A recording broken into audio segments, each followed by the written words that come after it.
अशोक नगरी नामक राज्य में महाराज चंद्रशेखर नाम के एक राजा रहते थे। महाराज ने अपनी सभा में एक आयोजन रखा कि कौन सबसे बुद्धिमान है। इस प्रतियोगिता में भाग लेने के लिए दूर दूर से लोग आए थे। इस बैठक में आप लोगों का स्वागत है। मेरा प्रश्न ये है कि हम हर रोज विचार करते हैं, हर मुद्दों पे निर्णय लेते हैं। ये सामान्य ज्ञान है या सिर्फ विचार है? आप में से कोई भी इस प्रश्न का उत्तर दे सकते हैं। इतने में वासुदेव नाम का पंडित महाराज के आगे आकर उनके सवालों का जवाब देते हैं। समझ गए महाराज, आप ये पूछना चाहते हैं कि दिमाग बड़ा है या दिल? हाँ बिल्कुल, लेकिन इसे मुझे विस्तार में समझाएं। मुझे लगता है महाराज दोनों ही बराबर है, क्योंकि हर स्थिति में दिल और दिमाग दोनों ही हमारे विचार को प्रभावित करता है। उदाहरण के लिए, अगर कोई भी राजा हमें युद्ध में हराने की घोषणा करता है तो हमारा दिल उसे हराने की योजना बनाने लगता है और दिमाग कोई भी गलती करने से पहले हमें बुद्धिमानी से सोचने का मौका देता है। इसीलिए मन और हृदय दोनों का एक अच्छा संतुलन है, तो ये हमें सामान्य ज्ञान देता है। अतः दोनों ही अपनी जगह पे बहुत ही महत्वपूर्ण है। आपके सवालों से मैं बहुत ही संतुष्ट हूँ वासुदेव। जैसे ही महाराज ने वासुदेव की तारीफ की, दूसरे देश से शंकर नाम का एक और विद्वान महाराज के पास आता है और महाराज को अपना परिचय देता है और उन्हें प्रणाम कर कर कहता है, महाराज मेरा नाम शंकर है, मुझे भी अपनी बुद्धिमानी दिखाने का एक मौका दे। मैं भी इस प्रतियोगिता में भाग लेना चाहता हूँ। बिल्कुल, आपका स्वागत है। मैं आभारी हूँ कि आपने मुझे मौका दिया। मुझे ऐसा नहीं लगता कि आप मेरे किसी भी राज्य के विद्वान को हरा सकते हैं। कृपया आप प्रतियोगिता के लिए आगे बढ़े। महाराज मैं प्रतियोगिता के लिए तैयार हूँ। कृपया आप अपने विद्वानों से प्रश्न पूछने के लिए कहिए। क्यों नहीं, इनसे प्रश्न पूछा जाए। महाराज के कहने पे सभा में सभी विद्वान आगे आकर अलग अलग प्रश्न पूछते हैं। उन प्रश्नों का अच्छी तरह से जवाब देते हैं शंकर। सभी इतने प्रश्न पूछते हैं कि उनके प्रश्न खत्म हो जाते हैं और सभा में सभी लोग आश्चर्य से देखते हैं। महाराज अगर आपके विद्वान के प्रश्न खत्म हो चुके हैं तो क्या मैं उनसे प्रश्न कर सकता हूँ? मुझे खुशी है कि आपने आत्मविश्वास से सभी सवालों का जवाब दिया। आप अपना पहला प्रश्न बताएं मुझे। धन्यवाद महाराज। मेरा पहला प्रश्न है कि दुनिया में कौन सी ऐसी मुर्गी है जो अंडे नहीं देती है? ये प्रश्न सुनकर सभी विद्वान परेशान हो गए। शंकर, मुझे आपकी प्रश्न से आपत्ति है। मैंने आपको शास्त्र से संबंधित प्रश्न पूछे। आप तो प्रतियोगिता से हटकर प्रश्न पूछ रहे हैं। प्रतियोगिता से पहले आपने कोई भी नियम नहीं बनाए थे, इसीलिए मैं कहीं से भी प्रश्न कर सकता हूँ। अगर आप इसका जवाब नहीं दे सकते हैं तो हार मान जाइए। महाराज हमें क्षमा करें, हम प्रतियोगिता छोड़ रहे हैं। महाराज मुझे कोई भी पुरस्कार नहीं चाहिए। मैं चाहता हूँ ये सब अपनी हार स्वीकार करें और मेरे आगे झुके और मुझे सबसे बुद्धिमान इंसान घोषित कर दिया जाए।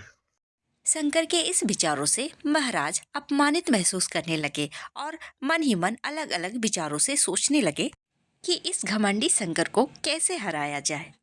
महाराज सोच ही रहे थे कि इसी बीच एक बालक वहां आता है और महाराज को प्रणाम करके उनसे अनुमति लेकर उससे सवाल करता है।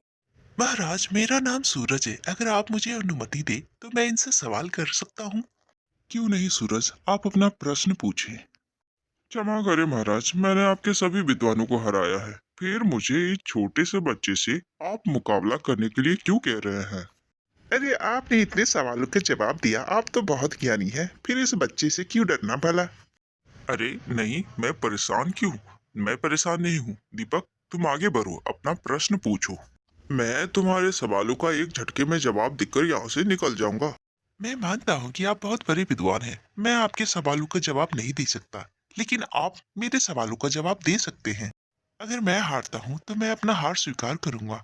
अगर आप हारते हैं तो आप मुझसे वादा करें कि आप ये महल छोड़कर, ये राज्य छोड़कर यहाँ से चले जाएंगे। ठीक है, मेरा पहला सवाल।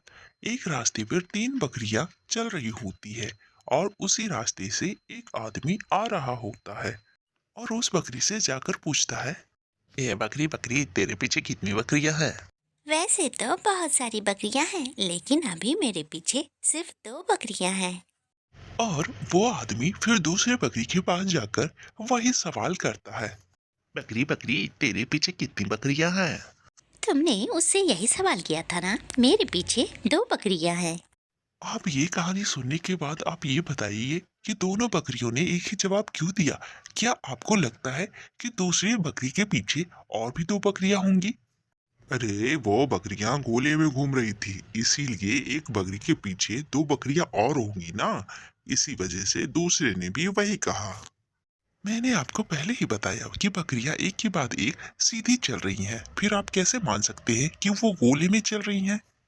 कृपया समय ले जनाब, और सोच समझ कर इस प्रश्न का जवाब दे। आप मेरे इस प्रश्न का जवाब दे दे, मैं दूसरे प्रश्न का जवाब दे दूंगा। पहली बकरी ने जो कहा वो बिल्कुल सही था, लेकिन दूसरी बकरी झूठ बोल रही थी। उसके इस बात पर सभी लोग हंसने लगते हैं और शंकर को अपने पे शर्मिंदगी होती है। मैं तुम्हारे दूसरे सवालों का जवाब अवश्य दूंगा सूरज, पूछो मुझसे। एक आदमी पहाड़ पर टहल रहा था। उसने सूरज देखा और फिर दाएं दिशा में चलने लगा। फिर बाएं मुड़ गया और 650 मीटर चला, और फिर दाएं मुड़ गया और 250 मीटर चला, और फिर वो रुक गया। अब ये बताओ कि वो अचानक रुक क्यों गया? हाँ, ये क्या सवाल है? वो अचानक कोई समस्या आ गई होगी तो रुक गया होगा। मैं तुम्हारे ऐसे सवालों का जवाब देने यहाँ आया हूँ। आपका जवाब गलत है, कोई रुकावट नहीं थी। आपकी मुर्गी अंडे नहीं देती है, इससे तो बेहतर सवाल मैंने किया। मैं कोई बेतुका सवाल नहीं करता। आप बेहतर होगा कि सोच समझ के जवाब दें। सूरज की ये बातें सुनकर शंकर को अपमानित महसूस होता है, इसीलिए वो जवाब देता है, लेकिन वो संतुष्ट लायक नहीं था। मैं अपना हार स्वीकार करता हूँ। कृपया मुझे बताओ कि वो आदमी वहाँ क्यों रुका? सभी सूरज के बुद्धिमत्ता से खुश हो गए और उसके उत्तर का इंतजार करने लगे।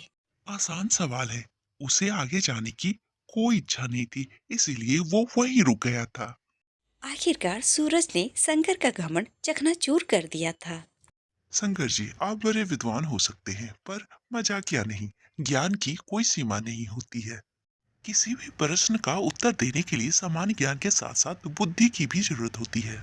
आपको अपनी गलती का एहसास हो जाए, इसलिए मैंने आपसे ये सवाल किए थे। मैं आपका अपमान करना नहीं चाहता था, मुझे क्षमा करें। नहीं दीपक, तुमने बहुत अच्छा काम किया। मैं बहुत अभिमानी हो गया था। मैं हर जगह प्रतियोगिता जीत कर आया, इसीलिए मुझे अपने आप पे घमंड होने लगा। लेकिन तुमने मुझे सिखाया कि अपनी बुद्धि पर किसी को घमंड नहीं होना चाहिए। महाराज, अब मुझे जाने की अनुमति दे। ये कहकर शंकर वहां से चला जाता है। महाराज सूरज की बहुत प्रशंसा करते हैं। विद्वान शंकर ने सारे विद्वानों को हराया था, उसे सूरज ने हरा दिया। ये देखकर महाराज और भी प्रभावित हो गए और उसे अपने ही राज्य में काम करने को रख लिया। सूरज महाराज के दरबार में काम करने लगा।